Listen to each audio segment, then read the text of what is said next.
Hello friends, this is the third video in the three-part series on Greek adjectives.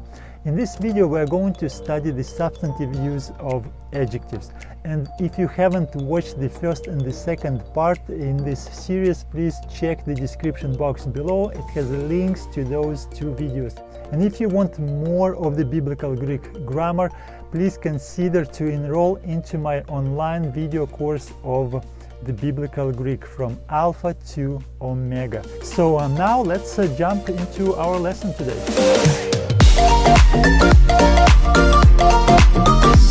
The substantive adjectives are the adjectives which stand in place of nouns. In other words, it is an adjective which has no noun to modify. It stands on its own. It is strong enough to serve as a noun. For example, here we read the good, the bad, and the ugly. And these three adjectives, they serve as the nouns. We understand the good things, the bad things, and the ugly things.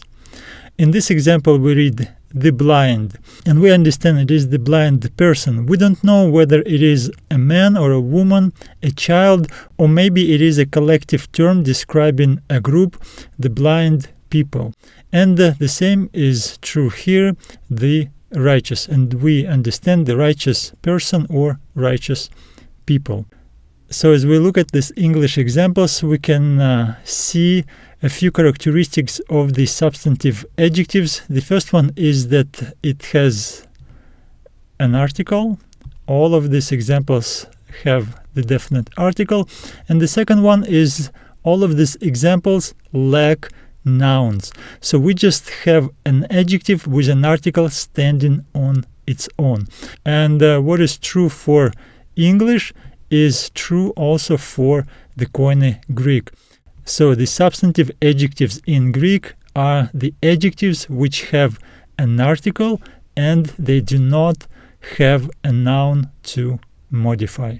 Let's take a look. Here on the top we have a definition. So a substantive adjective is an adjective with an article. So there is an article, but there is no noun. So let me just highlight that there is no noun for us. And there is an article. So now let's look at these two examples and see how they go. So let's review this one from the book of Revelation. Kai hoi mikroi, kai hoi megaloi. And the translation, and the small and the great. So let's translate it. Kai means and, it's very easy. Hoi mikroi, the small, from an adjective mikros.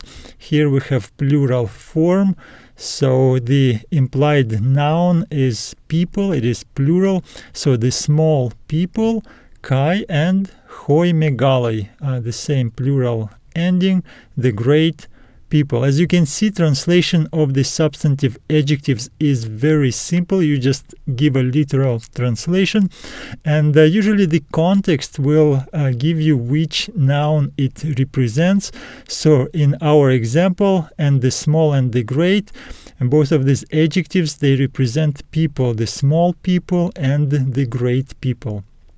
Now let's look at this example from the first letter to Thessalonians. Kai hoi nikroi en Christo anastesontai proton. The translation, and the dead in Christ will rise first. I really like this example because it gives us a very good word-for-word translation. So let's take a look.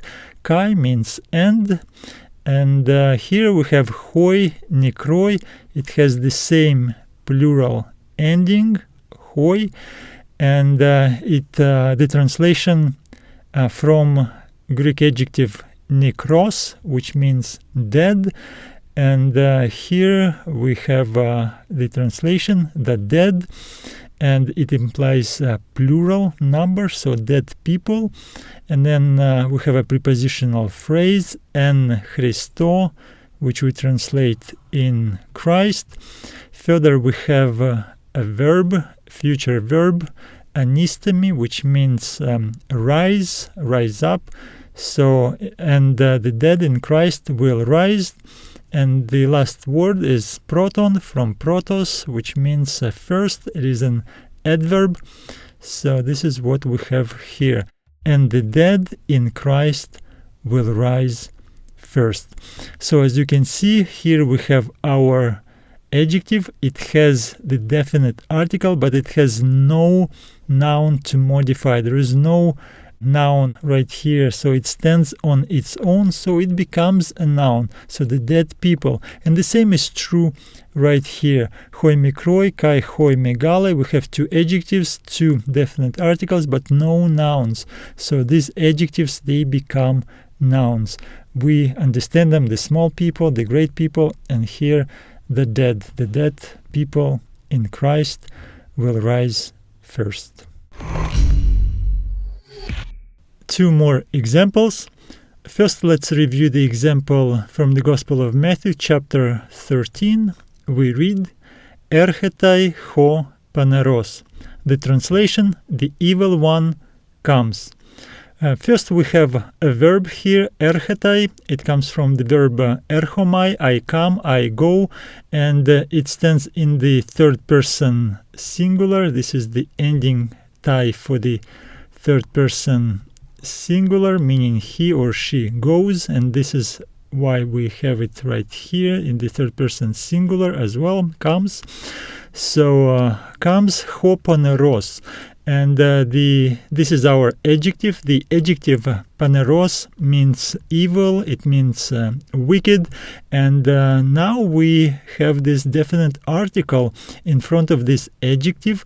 And if we look at the context, if we check the context of this chapter, we will see that this adjective does not refer to any noun. It just stands on its own and it becomes a substantive, and this is why we translate it as the evil one, or we could translate it as the evil person. Sometimes this phrase, this adjective ho paneros, could refer to the devil, the evil one.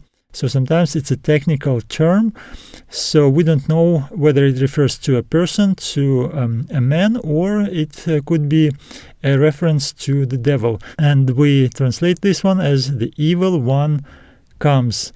We have an adjective with the definite article, but no noun to modify. Now let's take a look at the example from the book of Galatians. Hoti, ho dikaios, ek pisteos, dzesetai. So the translation, for the righteous will live by faith. This is one of the very important and famous text for all Christians. For the righteous will live by faith. Now let's take a closer look. Hoti means because, sometimes it means for, and this is what we have right here, for. Ho dikaios. Ho dikaios means the righteous. We have seen this adjective in the previous videos about adjectives, the attributive and predicative adjectives. So ho dikaios means the righteous. We have the masculine definite article, which is singular, so it refers to one person. For the righteous person. And here we have the prepositional phrase ek pisteos, from faith. In English it is translated as by faith. And now we have a verb dzesetai, which comes from the verb zao, I live. Here we have again the third person singular ending, the same as right here. So third person singular, and also we have the suffix sigma, which is a suffix for the future tense, and it's a liquid verb, so it transforms to dzesetai, will live. So now let's put everything together. For the righteous person will live, dzesetai, will live by faith. So again, to refresh, we have an adjective which has a definite article, but there is no noun to refer to, no noun to modify. It stands by itself, so it becomes a noun. It becomes a substantive adjective. And we translate it simply the righteous. When it comes to translation, it is the easiest thing to translate substantive adjectives. Just give a literal translation and you will not be mistaken. So the final translation: for the righteous will live by faith. Here is a good reason to subscribe to this channel, because when we reach 500 subscribers, I'm going to run a promotion just for the YouTube community, so you can get that video course with a discounted price. So I wish you all the best. Until next time, goodbye.